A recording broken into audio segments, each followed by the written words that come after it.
We're joined now by the Deputy Prime Minister, Richard Marles. Richard, good morning and welcome back to News Breakfast. Good morning, James. There are developments in two major conflicts. I want to start in Ukraine just because it's happened over the past couple of hours. Do you actually think we're any closer to a ceasefire this morning? Look, James, it's a good question. Obviously, we need to see how this plays out. Our principles fundamentally haven't changed. Obviously, any attempt to bring about peace in Ukraine is welcome. There's been an enormous amount of loss of life in Ukraine, and we do need to see moves towards a peace. But it can't be any peace. We need to see Ukraine empowered in this. Now, to be fair, there were the conversations with Ukraine which yielded the proposition that has been taken to Russia.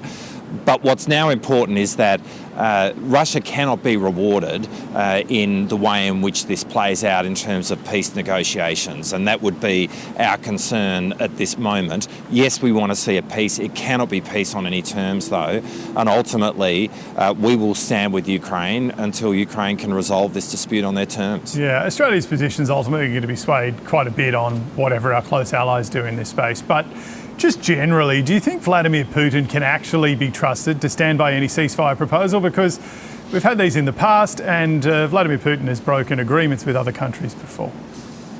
Well, that's absolutely right. So there's a massive trust deficit when it comes to Vladimir Putin. And at the end of the day, Vladimir Putin is the person, the reason why this conflict started in the first place. He is the aggressor here. He is the one who has completely flouted the global rules-based order by the invasion of Ukraine in the first place. So it's very important that whatever is put in place absolutely holds Vladimir Putin to account, and that Ukraine, but the international community can be assured that there is validity in this ceasefire, that we can actually trust in this ceasefire. So that is a really important point that you're raising. And again, we come back to the fact that at the end of the day, Ukraine must be empowered in this process. They must be the ones who are able to see this dispute resolved on their terms. Just to Gaza, the Hamas-run health ministry says more than 400 people have been killed now by Israeli airstrikes. Are you concerned that the war has now effectively resumed? Yes, we are, and what we wanted to see was the ceasefire that was in place being continued, and that means that all the terms of the ceasefire be implemented, which includes the returning of all the hostages to Israel, and that was a critical component of the ceasefire.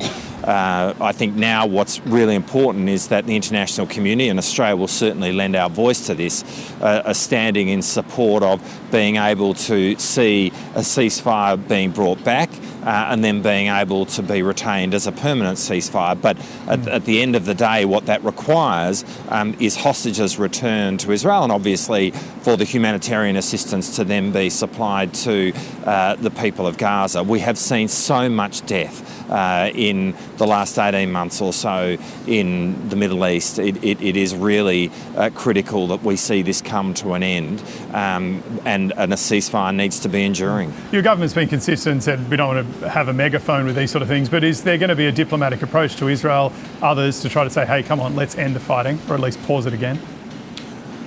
Well, we've consistently used our voice bilaterally in respect of Israel, but internationally as well, around supporting a ceasefire, about supporting humanitarian efforts for those in Gaza, but also, importantly, seeing the return of the hostages to Israel. The steps that Hamas took back on October 7 in 2023 were utterly unacceptable. They were an act of terror. It was completely reprehensible, and we've stood in condemnation of Hamas, and we continue to do that. We need to see the return of hostages to Israel. We need to see humanitarian assistance flowing to the people of Gaza, and we need to see an end to this conflict. The Prime Minister spoke to his new Canadian counterpart, Mark Carney, overnight. Canada is, of course, the target of Donald Trump's tariffs. If the US retreats from the world stage, as it seems to be doing in certain areas, do Canada and Australia and other like-minded countries need to be working much more closely together to try to uphold the rules that nations all abide by? Well, we continue to work with Canada. Canada is a close partner. It's a Five Eyes partner, and we've been working with Canada, before Donald Trump became the president. And so I don't think it's really a function of that. What we saw was a really positive statement from the Canadian Prime Minister around over-the-horizon radar technology, which has been developed in Australia, which is exquisite technology, which Canada is looking at exploring and working with Australia to see whether they can put this in place in terms of their own needs. And that will actually support the security of the entirety of North America, including the United States. What's in prospect here, there's a little water to go under the bridge, but what's in prospect here is potentially the biggest defence industry export that Australia has ever been a part of, and that would obviously be very good for Australian industry. But we've been working very closely with Canada. I visited my counterpart in Canada well before the inauguration of President Trump last year, and indeed spoke with him earlier this week, and we'll continue to partner with a long-term partner of this country. Just before we let you go, and apologies for some of the audio issues we're experiencing, should Australia be more vocal in defending Canada from some of the attacks it's being receiving from the United States and Donald Trump?